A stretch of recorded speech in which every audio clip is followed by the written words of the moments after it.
এবারে নাস্তিক বলতেছেন যে তোমার সময়ের জ্ঞান নাই, তুমি নির্দিষ্ট সময় আসতে পারো নাই, অতএব যে ব্যক্তির সময়ের জ্ঞান নাই তার সাথে আমি বাহাস করতে রাজি না। প্রত্যেকটা জিনিসের স্বাদ আলাদা। আমরা যখন মিষ্টি খাই, মিষ্টির স্বাদের সঙ্গে আপনার গোস্তের সঙ্গে স্বাদের কিন্তু মিল নাই। আপনি বকরি খাবেন, বকরির স্বাদ একরকম, গরু খাবেন, গরুর স্বাদ একরকম, মুরগির গোশ খাবেন, মুরগির গোশের স্বাদ একরকম। আপনি সবজি ভেজিটেবল খাবেন, একটা ভেজিটেবল স্বাদ, কুমড়া শাকের স্বাদ একরকম, লাল শাকের স্বাদ একরকম। একটা স্বাদের সাথে আরেকটা স্বাদের টেস্টের কোনো প্রকার মিল নাই। আল্লাহ তাআলা এমন একটি জিহ্বা দিয়েছেন যে জিহ্বায় ৩,০০০ ধরনের স্বাদ আমরা গ্রহণ করতে পারবো। আল্লাহু আকবার। এগুলো যদি আমরা একটু চিন্তা করতাম যে এটা কিভাবে এমনি এমনি হওয়া যায়, এটা কি আসলে কি এমনি এমনি হওয়া সম্ভব? নিশ্চয়ই এর পিছনে কোনো না কোনো কারিগর আছে, অবশ্যই একজন কারিগর রয়েছে। ওই যে সেই ঘটনা, ইমাম আবু হানিফা রহমাতুল্লাহি আলাইহির সাথে এক নাস্তিকের বাহাস হবে। ইমাম আবু হানিফা রাহমাতুল্লাহি আলাইহি নাওয়ারাল্লাহু মারকাদাহু ওয়া জালাল জান্নাত মাসওয়াহু, যেখানে বাহাস হবে ওই বাহাসের স্থানে যে সময় যাওয়ার কথা ছিল নির্দিষ্ট সময়ে যেতে পারলেন না, নির্দিষ্ট সময়ের কিছুটা পর গেলেন, বেশ কিছু দেরি হয়ে গেল। এবারে ওই নাস্তিক বলতেছে আমি আপনার সাথে বাহাস করব না, বাহাস করতে রাজি না, বিতর্ক করতে রাজি না। অর্থাৎ সেখানে বাহাস হবে এরকম যে তোমার ধর্ম সেরা না আমার ধর্ম সেরা, স্রষ্টা কি আছে না স্রষ্টা নাই। নাস্তিক হচ্ছে স্রষ্টা নাই এর পক্ষে, আর আমাদের ইমাম হচ্ছেন কিসের পক্ষে? আল্লাহ আছেন, ইসলাম সত্য এর পক্ষে, কিন্তু তিনি নির্দিষ্ট সময়ের চেয়ে বেশ কিছু সময় পরে গেলেন। এবারে নাস্তিক বলতেছেন যে তোমার সময়ের জ্ঞান নাই, তুমি নির্দিষ্ট সময় আসতে পারো নাই, অতএব যে ব্যক্তির সময়ের জ্ঞান নাই তার সাথে আমি বাহাস করতে রাজি না।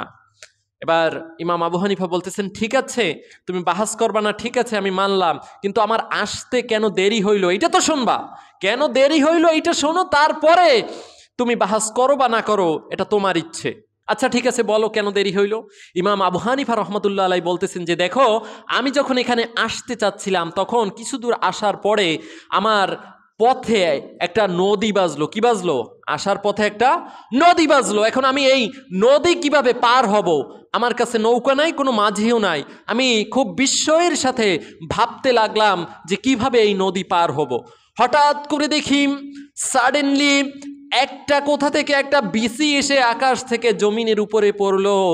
দেখতে না দেখতেই সেই বিসিটা ফুটে একটা গাছ হয়ে গেল, অঙ্কুরোদ্গমন হলো, অঙ্কুরোদিত হলো।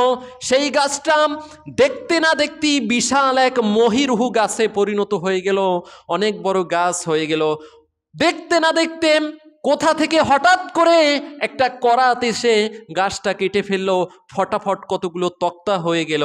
আমি এগুলো দেখতে না দেখতেই দেখলাম সেই তক্তাগুলো জোড়ার লেগে গেল, জোড়া লেগে একটা কিস্তি তৈরি হলো, একটা নৌকা তৈরি হলো। নৌকাটা সমুদ্রে পড়লো আর আমি লাফ দিয়ে উঠে গেলাম। এই গাছ হওয়া থেকে শুরু করে নৌকা নদীতে পড়া পর্যন্ত যতটুকুন সময় লাগছে অতটুকুন আমি দেরি করেছি, ইচ্ছে করে আমি কোনো দেরি করি নাই। এইবারে নাস্তিক বলতেছে যে তোমার স্ক্রু টাইট না ঢিলা, মাথার কয়েল ঠিক আছে তো?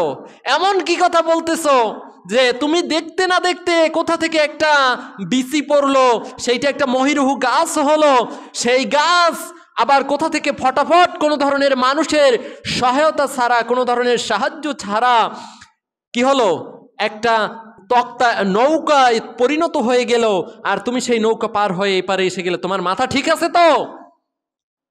কিভাবে এটা সম্ভব? কোনো কিছু ছাড়া, পিছনে এমন কেউ নাই যে কিভাবে কোনো কিছু ছাড়া কোনো কিছু হয় না, এটা কিভাবে সম্ভব? এইবারে ইমাম আবু হানিফা বলতেছেন এই তো আমার পয়েন্ট, সুযোগ। তাহলে একটা নৌকা, এইটা যদি এর পিছনে কোনো মানুষ ছাড়া যদি তোমার থিওরি মতে, তোমার তত্ত্ব মতে এটা যদি সম্ভব না হয়, তাহলে এই এত বড় আসমান, এত বিশাল জমিন, আর তুমি মানুষ কিভাবে কোনো স্রষ্টা ছাড়া সৃষ্টি হলা? কথা বুঝতেছেন কিনা?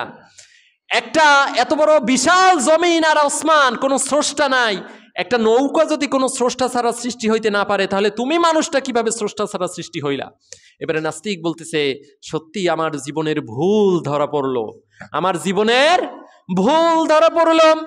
সমুদ্র সুধী, এজন্য স্রষ্টা নাই এইটা যারা বলে তারা মূলত সৃষ্টি সম্পর্কে গভীরভাবে চিন্তা করে না। সৃষ্টি সম্পর্কে